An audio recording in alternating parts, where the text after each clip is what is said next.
good afternoon, good evening, and good morning, depending on where you are in the world and when you are tuning in. My name is Elliot Gruber, and I am the director of the Smithsonian National Postal Museum. Thank you for joining us for the 22nd Maynard Sundman Lecture. This year, we are honored to have David Ball as our guest speaker. David's subject is the Astrophilately, the intersection of space and postal history. Several years ago, all of the Smithsonian museums were directed by Secretary Bunch to do three things: to increase reach, increase impact, and increase relevance. By every metric, the Smithsonian National Postal Museum, your Smithsonian Museum, has done just that this past year, and then some. We now have more than 100,000 followers on social media with more than 4 million impressions. We've had more than 2,000 students visit the Postal Museum led by Postal Museum staff. We've also had more than 50 public programs attended by thousands and thousands of people, many of them selling out. Not to mention the more than 250 public research inquiries, probably from many of you, that we have responded to over this past year. Most significantly, the National Postal Museum was recognized a few months ago by U.S. News and World Report as one of the best museums in the United States. And we are in good company. The Met in New York City, the Philadelphia Museum of Art, Space Center Houston, the Field Museum in Chicago, and the Getty in Los Angeles were all some of the museums on this list. By the way, there was only one other Smithsonian museum on that list. And all of these successes are helping us launch a reimagining of the Postal Museum. Some of the galleries here at the Postal Museum are original to when we first opened, more than 30 years ago. We have exciting plans that will bring more visibility, more attention to the Postal Museum and the hobby of philately. But we will only be successful if each of you can help us. When I first arrived at the Postal Museum, Dan Piazza, the philatelic curator at the museum, told me that the museum was one of the best ambassadors for the hobby. And we are. Last year in total, we reached more than 2 million people. And that doesn't even include the more than 20 million media impressions. I'm looking forward to sharing our plans with you in 2026. But now, it is my sincere pleasure to introduce Don Sundman, the chair of the board of Mystic Stamp Company and a member of the museum's Council of Philatelists. Don received the Smithsonian's Philatelic Achievement Award in 2023, served as the chairman of the National Postal Museum's Council of Philatelists from 2004 to 2021, and is one of the museum's greatest supporters. He and his brother David established the Maynard Sundman Lecture Series in 2002 to honor their father, Maynard. Maynard Sundman began collecting stamps in 1927, and at the age of 19, started his first philatelic business selling stamps through the mail. His passion for stamps continued throughout his lifetime. The lecture series allows the Sundman family and the National Postal Museum to share this passion with a broader audience by featuring talks by authors and expert philatelists. Don Sundman is a lifelong stamp collector, second-generation professional philatelist, and tireless promoter of stamp collecting. He became general manager of the Mystic Stamp Company in 1974 at the ripe old age of 19 and was named president in 1980. From paper catalogs to a This Day in History mobile phone app launched in 2015, Don Sundman's marketing has popularized stamp collection and made it accessible to beginning collectors. On a personal note, I have worked closely with Don for more than 8 years. He continues to be a valued mentor, advisor, and friend. Thank you, Don. Thank you, Elliot. So as you said, as Elliot said, we established this series in 2002 to honor our father, Maynard Sundman. And his lifelong passion for stamps began as a young collector in 1927, and he shaped the world of philately through Mystic Stamp Company and Littleton Stamp and Coin Company. My father saw stamps as tiny windows into history that encouraged lifelong learning and curiosity. His love for the hobby inspired our family and many thousands of collectors. So it's fitting that these lectures continue to bring experts and stamp collectors together to celebrate the hobby he loved. Thank you to the National Postal Museum for hosting the series and for all those who enjoy the fun of collecting. We hope today's lecture will spark new insights and foster the same sense of wonder my father felt his entire life. Thank you. Good afternoon, everyone. I am Dr. Susan Smith, the Winton M. Blunt Research Chair at the Smithsonian's National Postal Museum. I want to thank you all for joining us today for the 22nd Maynard Sundman Lecture. I would like to start by thanking you, Don and the Sundman family, for supporting over 20 years of outstanding lectures by leading philatelists and writers. Before I introduce this year's speaker, I'd like to tell you a bit about the format of the next hour. This is a Zoom webinar. We have disabled your cameras and your microphones, but we will be using the question and answer box at the bottom of your Zoom window to address any technical problems you may be having. We'll see if we can help from our end, and to collect your questions and answers, which we will get to as many of as possible after the presentation. The other thing to note is that David has designed the slides to have room for captioning at the bottom so that none of the image is lost. You can turn on the closed captioning by hitting the CC or closed captioning, also at the bottom of your Zoom window. If you do not see it, you may see 3 little dots or the word more, and you can click on that and it should take you to the option for captioning. So it is my great pleasure to introduce this year's Maynard Sundman lecturer, the 22nd, David Ball. David is a recognized collector, author, and exhibitor in aerospace and astrophilately. He is also a nationally accredited philatelic judge in these 2 areas, as well as in the areas of Holy Land, polar, and postal history. He is currently president of the American Airmail Society, and he serves as U.S. delegate to the astrophilatelic section of the International Federation of Philately, the FIP. His writings have been published in many places, including the American Philatelist of the APS, Air Post Journal of the American Airmail Society, and Astrophile, which is published by the Space Unit Study Group. Released in 2010, his book, American Astrophilately, The First 50 Years, received a gold medal in the American Philatelic Society's literature competition, brings together the work of 14 contributors, and introduces astrophilately through a collection of essays and images, particularly of covers and postmarks, and you'll hear why that is today. Now, David uses philatelic material in his capacity as a solar systems ambassador.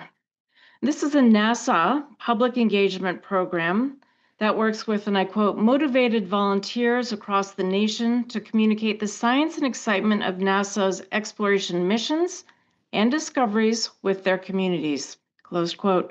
As an ambassador, David has hosted events at public libraries, Merrimack College, Framingham State University, and its McAuliffe Center for Integrated Science Learning. David is a retired Air Force officer and healthcare professional, and previously served as the executive director of the Spelman Museum of Stamps and Postal History in Weston, Massachusetts. He is currently serving as the awards chair and security manager on the organizing committee for Boston 2026. Now, David has been fascinated by space exploration since watching the Apollo astronauts walk on the face of the moon more than 50 years ago. So we are very excited that he will share his love of space exploration and philatelic collecting with us today. David. Thank you, Dr. Smith. Thanks to Director Gruber and the team at the National Postal Museum, and my thanks to Don and David Sundman for their generous support for this series.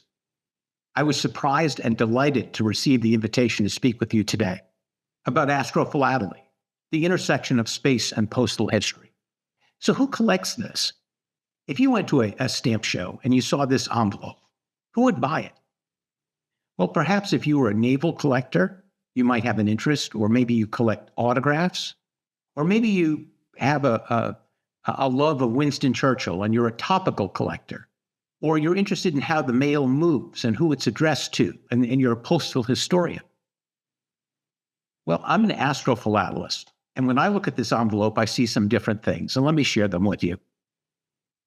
So when you see this envelope, maybe a naval collector or an autograph collector or a topical collector or a postal historian might have an interest in it. But I want to show you how this envelope is seen by someone who's an astrophilatelist.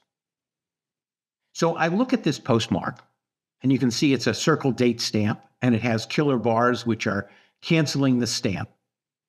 And I ask, what happened on the USS Wasp on June the 7th, 1965? And the answer is that was the day that the first Americans to walk in space came back to Earth and were rescued by the Navy. Now, below that is an autograph. James McDivitt was the commander of that flight. He normally signs in green, so it's kind of interesting to see it in black. And the address, instead of being written on the envelope, it's a label. It's a VIP label. So obviously this person's name was on some list to send these envelopes out to VIPs. And then the cachet, which is the artwork that's over on the left. Normally, if you get an envelope that was canceled on a ship that picked up astronauts, there would be a rubber stamp. And it would be something that looked like this. It might say Gemini Manned Spaceflight GT4 on it. But this one's in color. And it turns out that Morris Beck, who was an enlisted man in World War II, had a little print shop in his house. And for a penny, you could send him an envelope, and he would print this cachet on your envelope and send it off to the ship. So there are tens of thousands of envelopes that have rubber stamps. There are maybe 500 that have printed artwork on them. And then there are 25 that have no number on the bottom. There should be like a B438 or something underneath the image. And that's telling him what ship to send it out on and that it was a Morris Beck product. And these 25 that didn't have a B number, he calls them crew covers because they are a thank you gift to the crew for servicing these envelopes and sending them back to collectors. So I've just told you a story about spaceflight using the elements that are on this envelope. But frankly, you don't need all these elements to tell a story. So what if I lost the autographs? I've told the same story, the story of Americans' first walk in space. Well, I don't need the address. I don't even need the cachet. Heck, you think about it, you don't even need the stamp.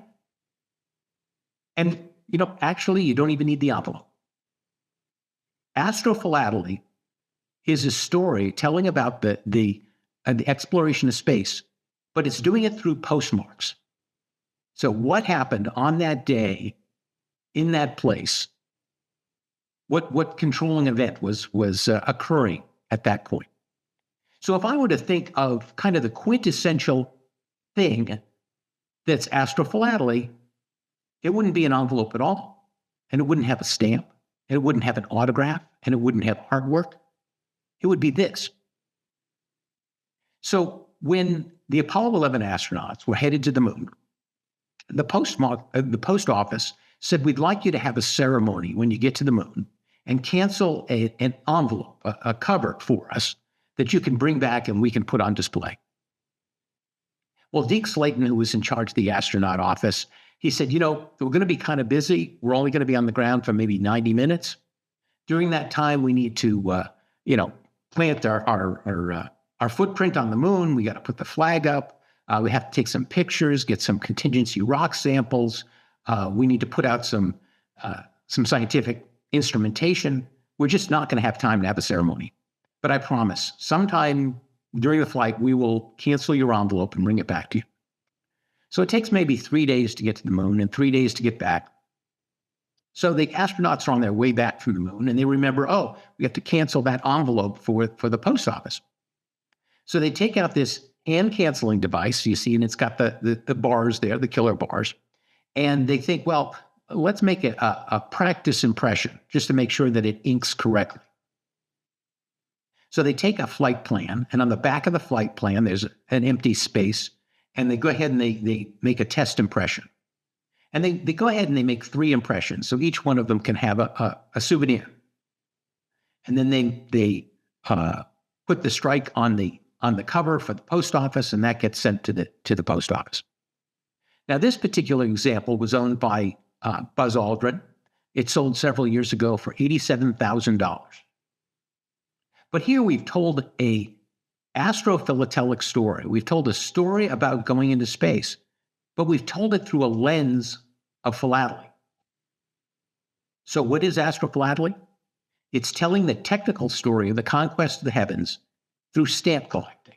It's an intersection of space and postal history. And here you can see one of the National Postal Museum's treasures. That actually is an envelope that was canceled on the moon. There was only one envelope ever canceled on the moon.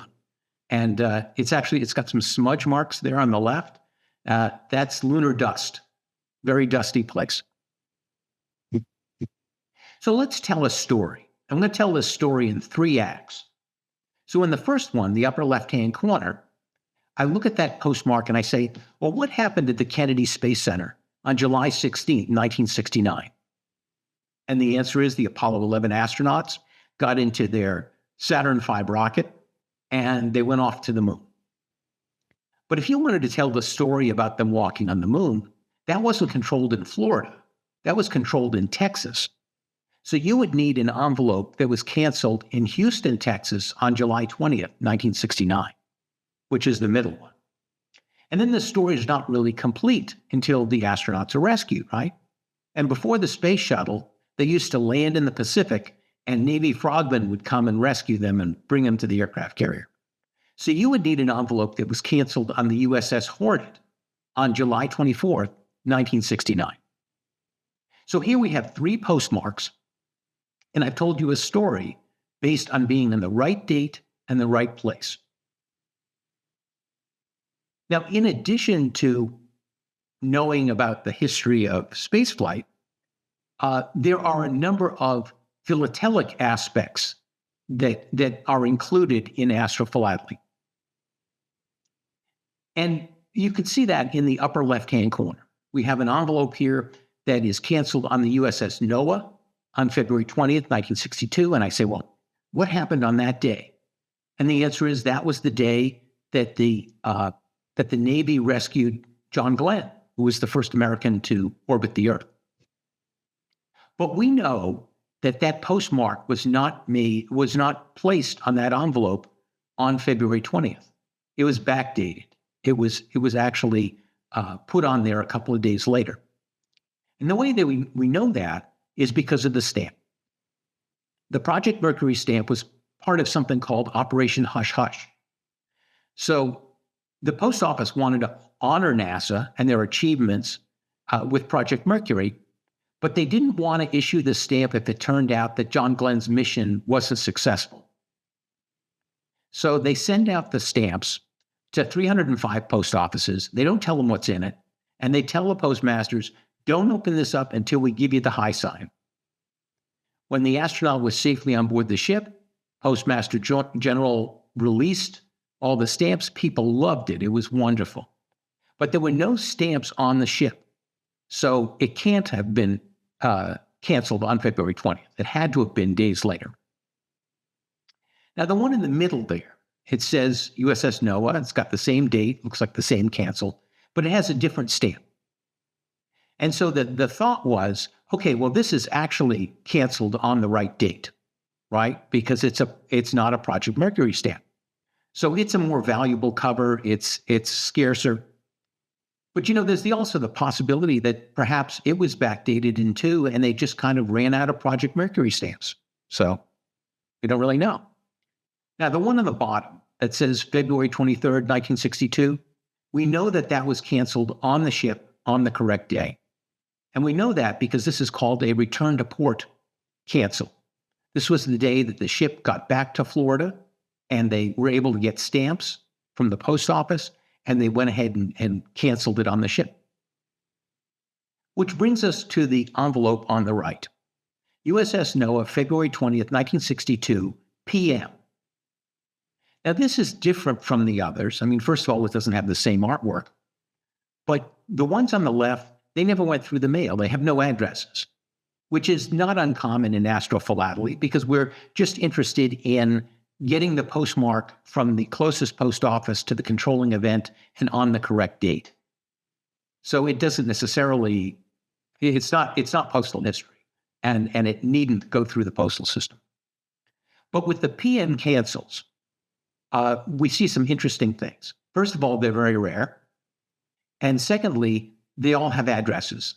They've all gone through the mail. And none of them have Project Mercury stamps, which makes us believe that this PM cancel was actually done on the ship on the correct day. So these are rare, they're valuable. But here's my question to you. What happens as we continue to collect this stuff if we find a PM cover, but it has a Project Mercury stamp? Does that then call into question all of the PM cancels as perhaps backdated? And astrophilately is not necessarily just about rockets. So over here on the left, this is from a stratospheric balloon flight. And the Picards in the early 30s were doing all kinds of tremendous work. And this envelope went to an elevation of nearly 11 miles. It's addressed to Dr. Millikan, who was at the California Institute of Technology, and he provided the cosmic ray experimental equipment for this flight. And what makes it astrophilately is it's a precursor. It's the development of technology that's required for going into space. So in the case of this stratospheric balloon flight, the gondola is hermetically sealed. They have to deal with getting the oxygen to its occupants. They have to be able to scrub the atmosphere for carbon dioxide. They have to deal with the humidity and the barometric pressure and all of the things that you think of when you're designing a space capsule. And this was done in the early 30s. So this is astrophilately. It's a precursor. It's the technology required to get us to the stars. And over on the right, the US government did some stratospheric work as well. So Joe Kittinger, who many people remember as doing a parachute jump from 104,000 feet, has taken Dr. White, who's an astronomer, up in a project called Stargazer. It was an Air Force project that would take a telescope up above the sensible atmosphere and be able to do observations of the heavens. Now, the Navy had their own program called Stratolab High, and that was Malcolm Ross, and he had a series of flight scientists who accompanied him on his high-altitude work. In this case, this was Victor Prather. And just a week later, this duo, Ross and Prather, were flying. This was on May the 4th, 1961. And they would take off from an aircraft carrier in this balloon, and then it would land in the ocean. They'd be rescued by Navy helicopters. Now, on May 4th, they were doing their high-altitude work. They were testing Mercury spacesuits. And when the helicopter came to pick them up, Prather slipped and he drowned. And now the next day, on May 5th, 1961, Alan Shepard became America's first astronaut to fly in space. And people will remember Alan Shepard's name, but no one will remember Victor Prather, who died in a spacesuit the day before. So I collect aerophilately and astrophilately. And there are things that are clearly one or the other. So if you collect Graf Zeppelin or Hindenburg crash mail or Charles Lindbergh or Amelia Earhart, Balbo, these are all aerophilately things. They help to document and celebrate airmail and the advances in aviation. In astro, the monkey flights, Mercury, Gemini, Apollo, the space shuttle, envelopes that have been carried to the moon, and even tests like when you're testing solid rocket motors on the ground. That's technology to get us into space. So even though the event that's being celebrated didn't take an inch off the Earth. It is telling the story of the development of, it's a technical, scientific story of telling the advancement in space technology. And then we have some envelopes that are, well, they're kind of both. So we talked a little bit about the stratospheric balloon flights, which is clearly aerophilately, but it's also astrophilately. That middle one is the X-15, and that was a rocket-powered plane. It landed on a runway, but it also had a rocket engine, and it flew so high that the 12 astronauts, the pilots that flew them, they received astronaut wings for flying this plane. And the first test pilot to pilot the plane that did these altitude flights was Neil Armstrong. And he subsequently left and joined the astronaut corps and became the first person to walk on the moon.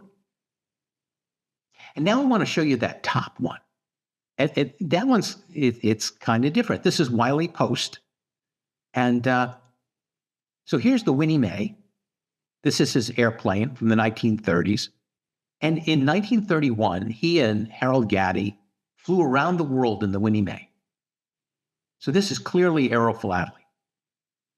And yet, in the same airplane, a couple of years later, he's flying airmail in the jet stream.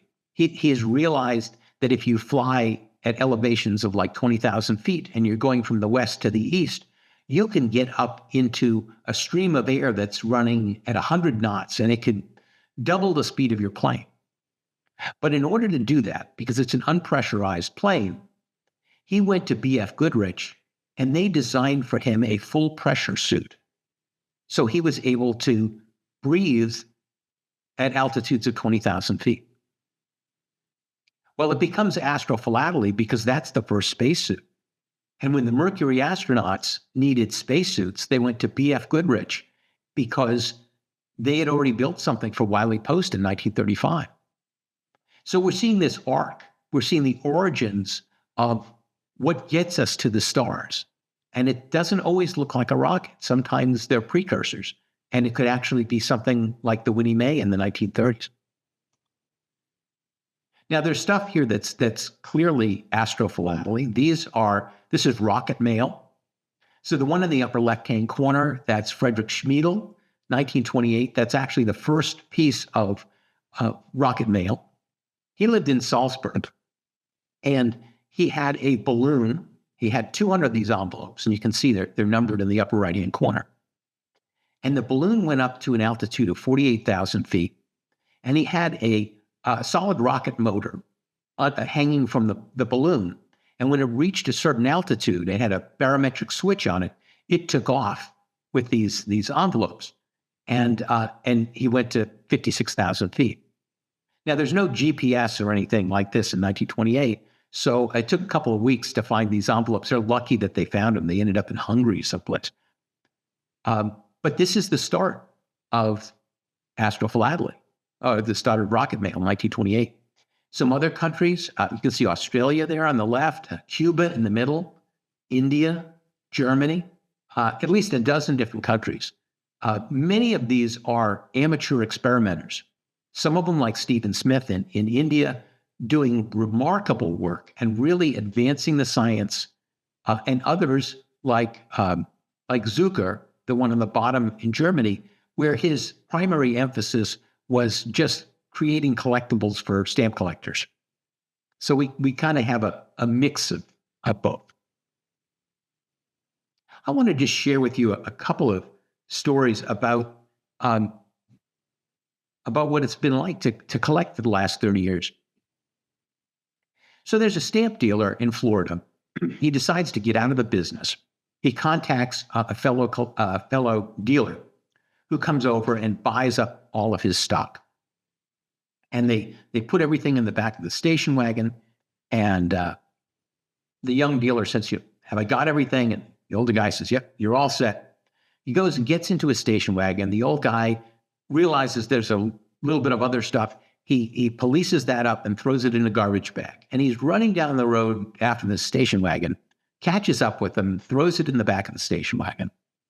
So fast forward a couple of months, and the young stamp dealer is putting things up on eBay.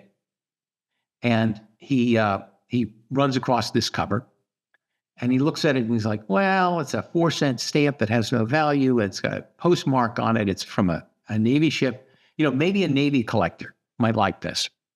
He says, well, maybe I'll get $3 out of it. So he puts it up on eBay, and lo and behold, somebody bids on it.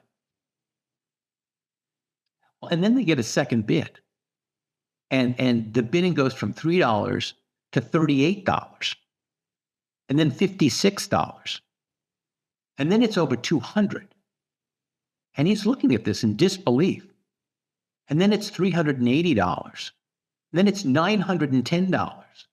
And then it's $1,200, $1,300, $1,400, $1,500, $1,600.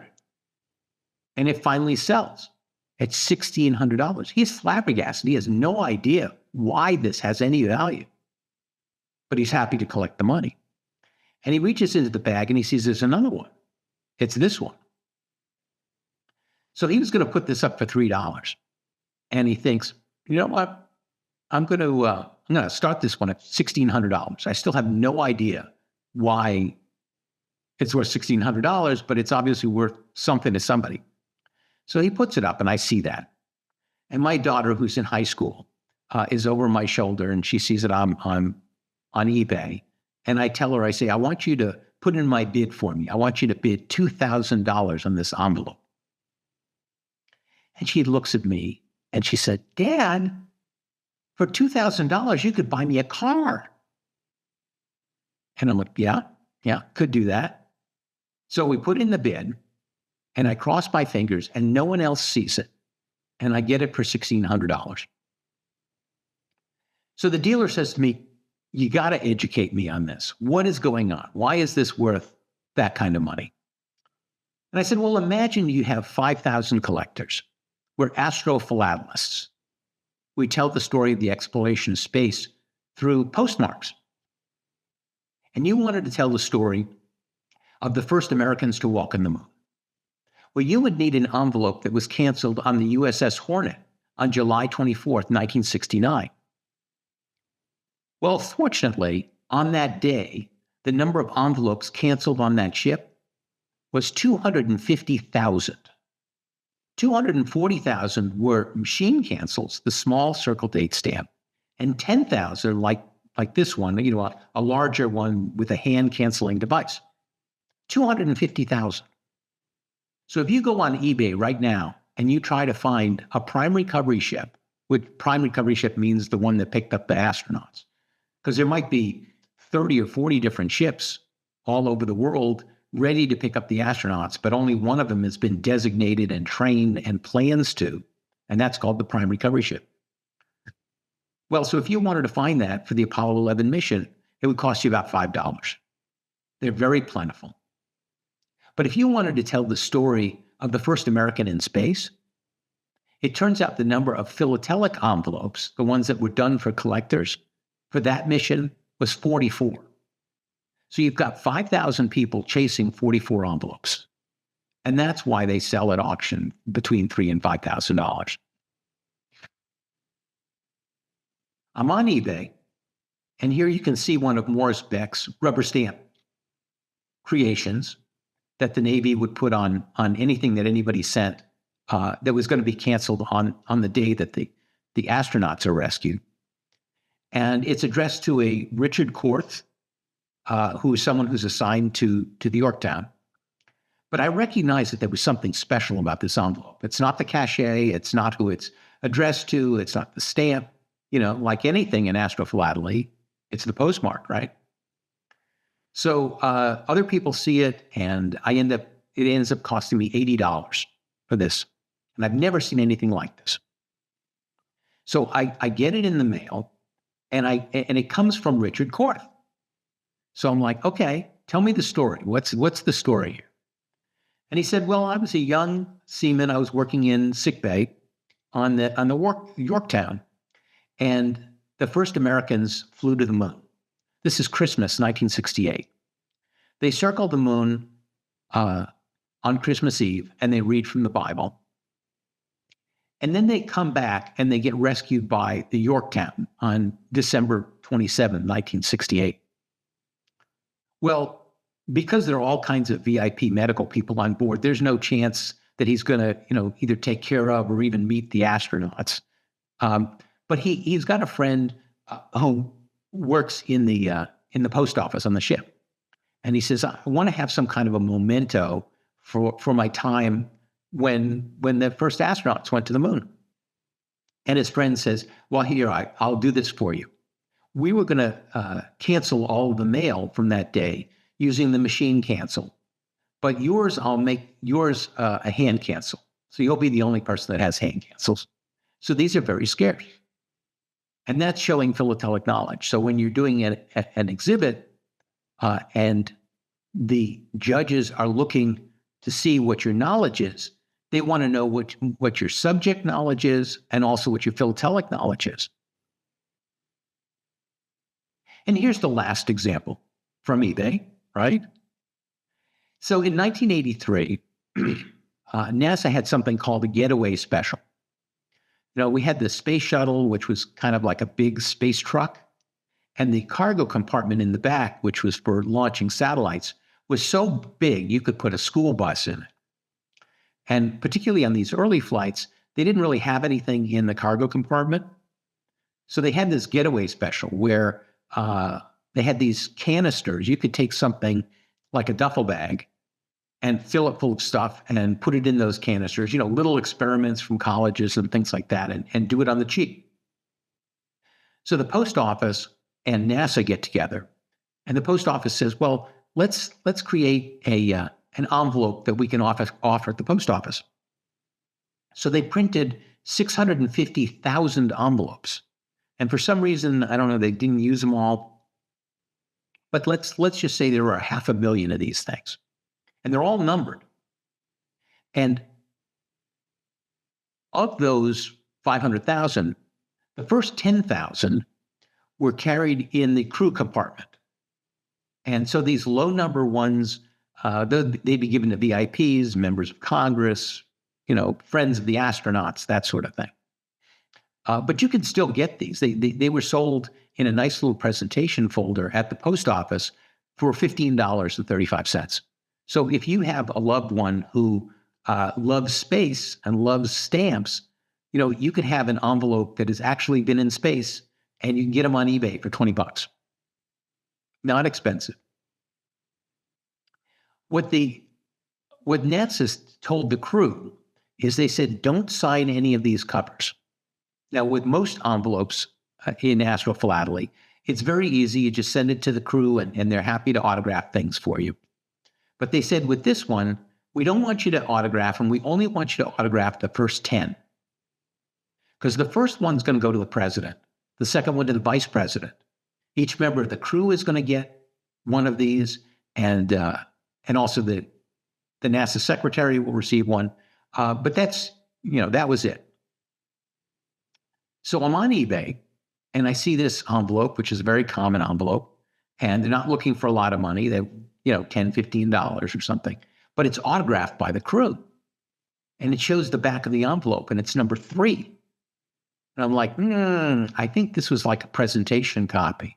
Is this stolen? Was this somebody's and they decided they didn't want it anymore? But it's special.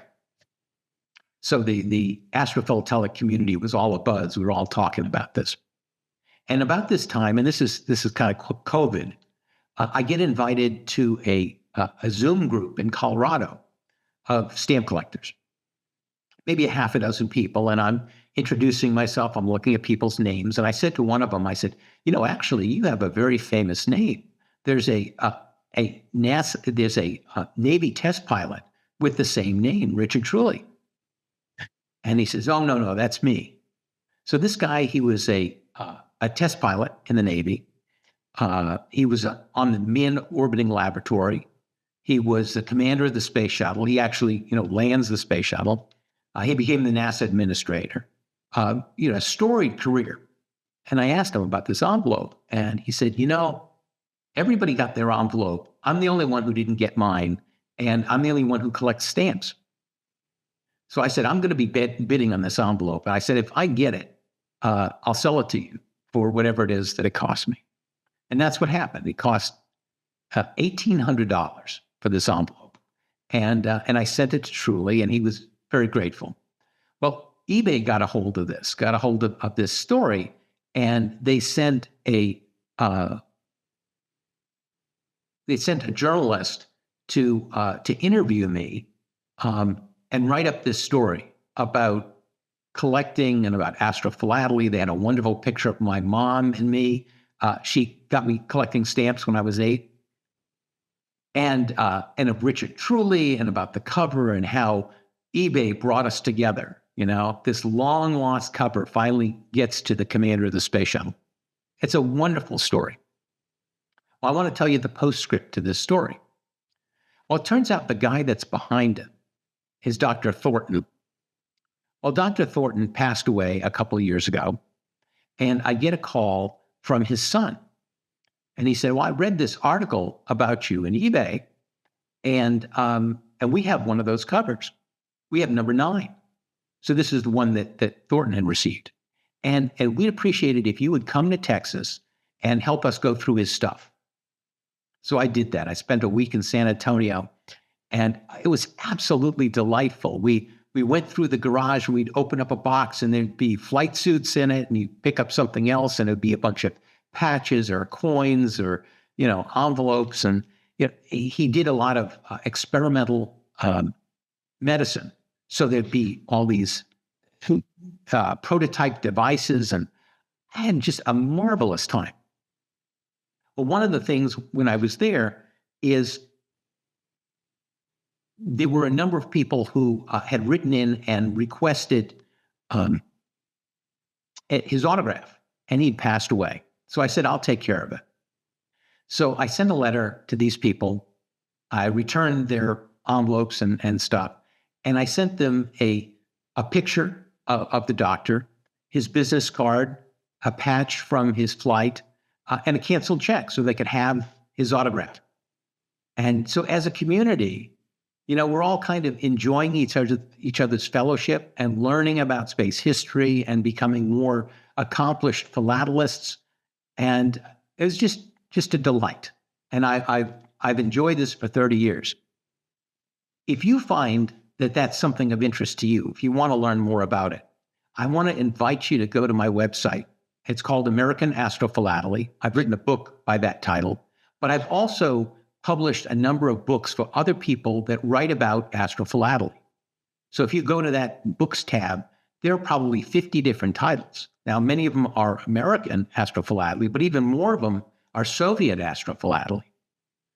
There's also exhibits and videos and articles and things like that. Anyhow, it's a fun site if you're interested in aviation and space and, stamp collecting. And I've also put my email address here because I would love to hear from people that are collecting that. And I like to help people do their first exhibits. So if you had ever thought about doing an astrophilately exhibit, I'd be happy to assist with that. And I'm really grateful for the opportunity to share my passion with you today. Thank you. Thank you so much, David. Wonderful talk. I have some questions. Uh-oh. Yes. We'll start easy. What was your first object of astrophilately?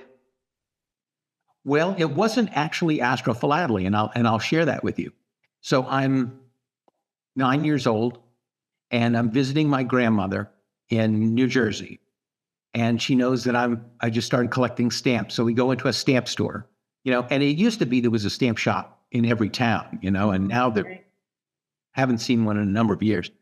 But there was a first day cover in there for the first man on the moon stamp, and it had a wonderful cachet, and it was just beautiful, and I loved it.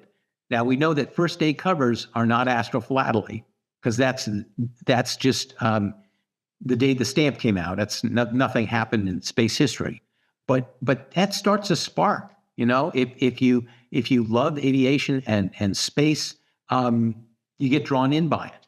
Mm-hmm. Okay. So as you know, spaceflight today is now heavily privatized. Do you expect philatelics to be as commemorative of private space achievements as they have been of NASA or state-sponsored, whether Soviet or American or elsewhere? Oh, absolutely. Absolutely. What we're seeing is the same thing that happened 100 years ago in aviation. So initially, the government moved airmail starting in 1918.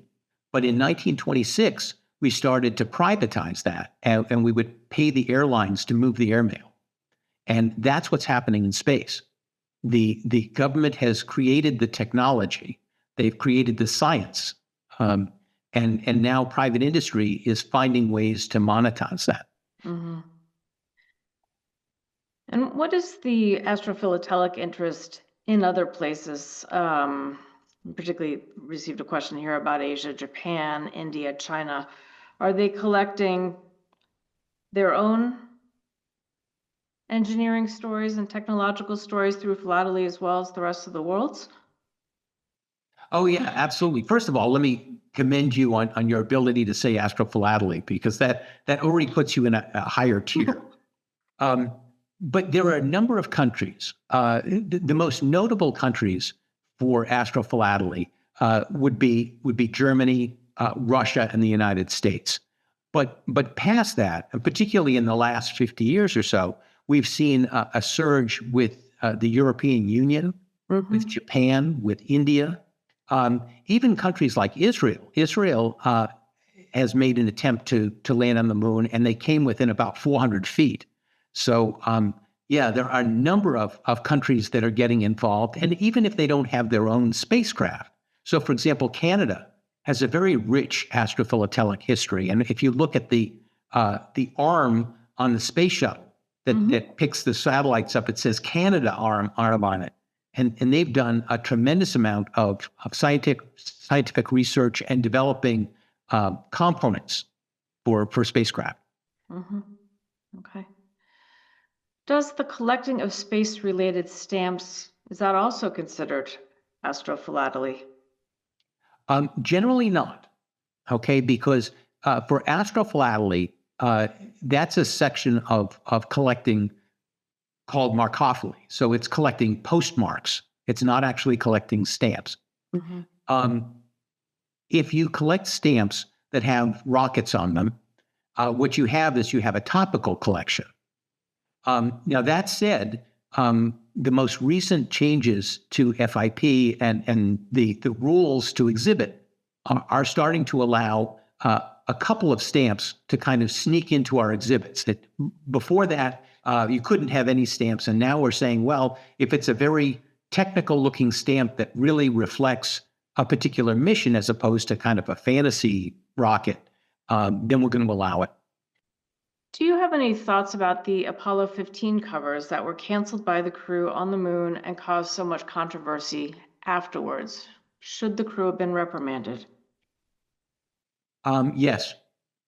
They have a public trust, and as federal employees, there are certain things that they can and can't do, and having personal gain related to their responsibilities as federal employees mean that they shouldn't do that. And it was simply bad judgment. And what ended up happening with that is that they got an offer from Germany to carry 100 envelopes, and the understanding was that those things would not have been sold until the end of the Apollo program. And what ended up happening is the envelopes got to Germany and they were immediately sold. And it made a big black eye for NASA. Okay.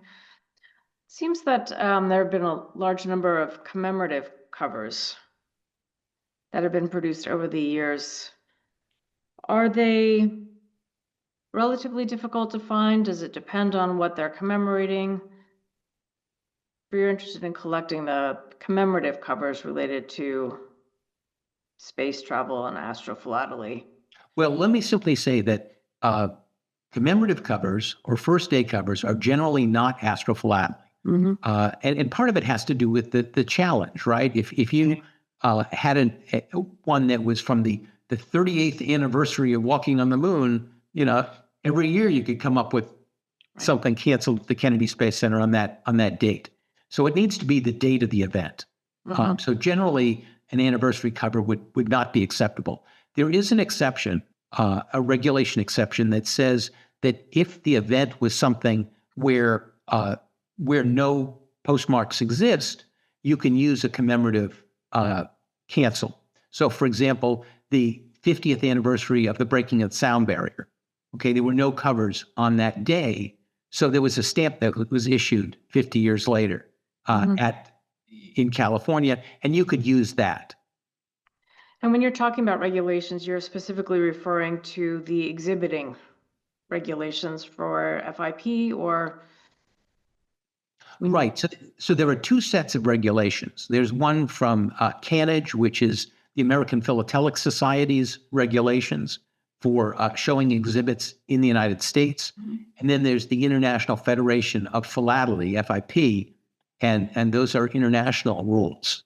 And let me simply say that people are permitted to show anything that they want in an exhibit. If you pay your fee and you want to show something, you should do that. Okay, you should share your love with other collectors. That said, if you want to get a high score, a nice ribbon, you need to know what the rules are and you need to follow them. And so that's CANAGE in the United States and FIP international. Right. Are fakes and forgeries a large problem in this field? Yeah, actually they are. And it's primarily one person in the 1970s. And Charles Reiser, had a company called Andromeda, and they had a lot of genuine rare material. And when he started to get more requests than he had material, he started to forge postmarks. And there was a sting operation with the Postal Inspection Service. They caught him, and that was the end of that. But there are still hundreds or thousands of bad postmarks out there. And postmarks are pretty easy, compared to an engraved stamp to fake. Okay. So when you give talks as a solar system ambassador and you're using philatelic material, are you using it similarly to how you've used it tonight? The audience, I imagine, comes in with a very different knowledge base and set of interests than perhaps at an event hosted by the National Postal Museum. So how would the talks differ? Are you explaining more of the philatelic background of the stories? What types of questions are you getting? Are you generating interest in philately when you give these talks? Well, most of the talks as a solar system ambassador have minimal philately. Okay. I might use some of these covers because they have some beautiful artwork on them, and that would just kind of illustrate what I'm talking about. And it kind of depends on the subject. I'm giving a talk next week on who's selected to sit in the seat. So when an upcoming mission comes up, you have 3 or 4 seats, and you have 3 dozen astronauts, and who gets to ride the rocket. But I've done other ones on SpaceX, or the rise of commercial space, or the Webb Space Telescope. There are all kinds of wonderful things happening in space. When I was 10 years old, they walked on the moon. And I remember on that day thinking, my life is going to be before they walked on the moon and after they walked on the moon. And for years, people would say, you know what, we can put a man on the moon, but we can't pick up the garbage on time, or whatever. It was a high watermark. And then we did the space shuttle, and that was just kind of flying around the Earth 135 times. But now we're back to exploration, and it is a very exciting time. Have you found differences amongst the generations of the astronauts when collecting philatelic material? Is there the same level of appreciation today among astronauts, if you know, for philatelic material as had existed earlier? I don't really see a difference. Okay. they're the same people that they were in the late 50s. I mean, they're cut from the same cloth. They have the same dedication. They're courageous. They're intelligent. And the percentage of them that collect stamps seems to be about the same. I mean, they all seem to have an appreciation for the value of these things. Some of them became very valuable. But no, I haven't seen a difference. Okay. And you had mentioned the astrophilatelic material related to the drowning of an experimental, right? Yeah. Are there astrophilatelic crash covers? Yes, actually, I have one. Okay. And that would be kind of rare, but I have an envelope. It was one of 10 that was in a Soyuz space capsule that had an American and a Russian in it, and they had an abortive. They had a launch, and they didn't reach orbit, and they came back and kind of crash landed, and the envelope is pretty mangled. Okay. And for all of these moments of space exploration, do you have a sense of, let's say, what the top 3 are for the volume of astrophilatelic material that were generated by the Apollo program or the space shuttles, or what's most common? Well, it's probably either Apollo or the space shuttle.